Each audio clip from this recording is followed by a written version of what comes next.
అది ఇప్పుడు అదేం లేదండి. ఇప్పుడు మీరు ఉన్నారు కదా, ఉన్నట్టు తెలుస్తుంది కదా. ఇది అందరు ప్రతి వాళ్ళు ఏమనుకో నేను నేను అని అనుకుంటాం, అంతే కదా.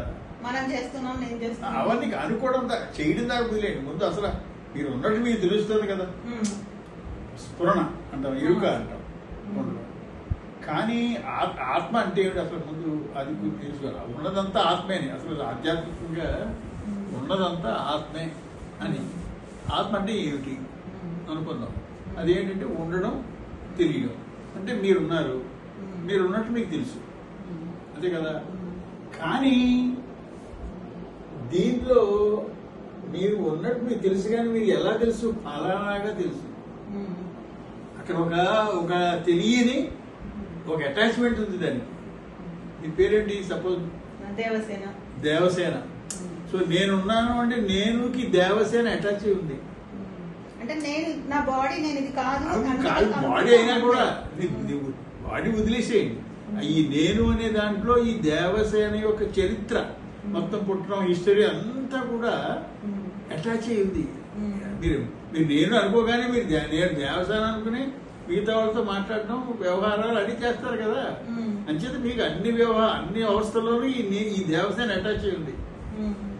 కానీ ఇప్పుడేమో మీరు ఈ దేవసేనకి మిగతా ప్రపంచంలో ఏదైనా విషయం తెలియాలనుకోండి, అది ఒక ఆలోచన ద్వారా తెలియాలి, అంతే కదా. మిగతా విషయాలు ఆలోచనలు అవన్నీ. అంటే ఈ ఆలోచన యాక్చువల్గా నిజం కాదు. మీరు ఒక వస్తువుని గురించి ఆలోచించాలనుకోండి, ఆ ఆలోచన వచ్చినప్పుడు మీలో యాక్చువల్గా మార్పు లేదు ఏమీ. ఈ నేను అలాగే ఉంది. సో అంటే ఆలోచన నిజం కాదు అని ముందు గుర్తిస్తాం.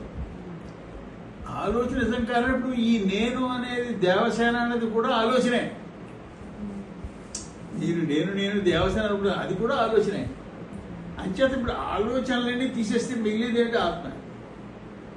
అంటే ఆలోచన కూడా నేను కాదు అని మీకు దృఢంగా నమ్మకం కలగాలి.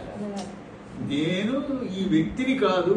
వ్యక్తి అంటే మీరు చైతన్యం. అంటే నేను అంటే పదార్థం కాదు. ఇప్పుడు మీ శరీరం అంటే ఈ బాడీ, ఈ పదార్థం, అవన్నీ కానీ మీ నేను అనే ఎరుక పదార్థం కాదు కదా, అది చైతన్యం. అది పదార్థం కానిది ఆకారం ఉండదు. పదార్థం కాదు. ఇప్పుడు ఆకాశం ఉందండి, పదార్థం కాదు కాబట్టి ఆకారం ఉండదు దానికి. సో ఎప్పుడైతే అలాగే మీ నేనుకి ఆకారం లేదు, ఎప్పుడైతే ఆకారం లేదో అది అనంతం. అది అనంతం అనేటువంటి బాగా మీరు దాని గురించే ఎక్కువ ఆలోచన చేస్తే విచారణ అంటాం దాన్ని. ఏమిటి ఎరుక నాకు తెలుస్తుంది కదా. ఓకే, ఆలోచన లేనప్పుడు నేను ఇది తెలుస్తుంది కదా, దీనికి ఆకారం లేదు కదా, ఆకారం లేదు, ఆకాశంలో అనంతం కదా అని దాని మీదే మీరు వచ్చినప్పుడు మీకు ఏమైపోతుందంటే ఆ నేను అనే భావం శరీరం లోపలనే ఉన్నట్టు కాదు, మొత్తం అంతా వ్యాపించే ఉందనే భావం వస్తుంది. అంటే అప్పుడు మీ శరీరము మిగతా శరీరాలు అందులో ఉంటాయి. అదే మార్పు. ఆ మార్పు జరిగితే ఏమవుతుందంటే జ్ఞానం అనేది అసలు దాన్ని మీరు పుస్తకాలు చదివారు కదా, దాన్ని ముట్టుకోలేము, దాన్ని కోయలేము, అది దానికి ఆహారం లేదు, అంత ఇవన్నీ పుస్తకాలు మాట్లాడండి. కానీ మీరు డైరెక్ట్ గా అనుభవం ఫీల్ అవుతుంది. మీరు డైరెక్ట్ గా ఆత్మని ఫీల్ అవుతూ వాటన్నిటిని అప్లై చేసుకోవచ్చు. మీరు ఇది నిజమే, ఇదే దీని గురించే చెప్పారని మీకు ఎప్పుడైతే చేశారో, ఎప్పుడైతే అది అనంతంగా ఉందని మీకు అనుభవం అయిందో, అప్పుడేంటి మీ శరీరం కూడా అదే.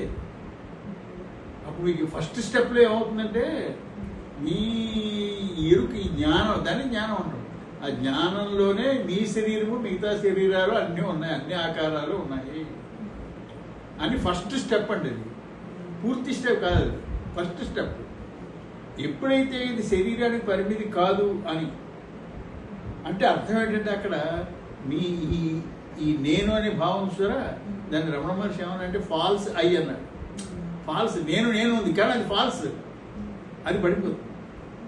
అది పడిపోవడం అంటే అర్థం మీకు అది దృఢ నిశ్చయం జరుగుతుంది, ఫిజికల్గా ఏం జరగదు. నేను రమణ శర్మ అనే వ్యక్తిని కాదు, ఊరికే చైతన్యం ఇలా ఒక ఆకారంలో జస్ట్ కనపడుతుంది అనే భావం దృఢపడు. అది ఫస్ట్ స్టేజ్. ఇంక రెండో స్టేజ్లో ఏంటంటే అండి, ఆ స్టేజ్కి వచ్చిన తర్వాత రెండో స్టేజ్లో మీరు మరి ఇంకా వ్యవహారం ప్రపంచంలో ఉంటారు కదా, మరి అన్నీ మన వ్యక్తులు కనబడతారు, వస్తువులు కనబడుతున్నాయి, అనేక రకమైనటువంటి వ్యవహారాలు ఉన్నాయి, సహకారాలు కనబడుతున్నాయి. మరి అవన్నీ ఏమిటి? ఈ ఆకారాలన్నీ ఏమిటి? ఉన్నది ఆత్మ ఒకటే అయితే మరి ఈ ఆకారాన్ని ఎక్కడి నుంచి వచ్చాయి? అది వాటి గురించి విశ్లేషణ జరుగుతుంది. మీకు విశ్లేషణ జరిగిన తర్వాత ఏమవుతుందంటే ఆ ఆకారాలన్నీ మీకంటే భిన్నంగా లేవు అనేటువంటి భావన దృఢపడుతుంది.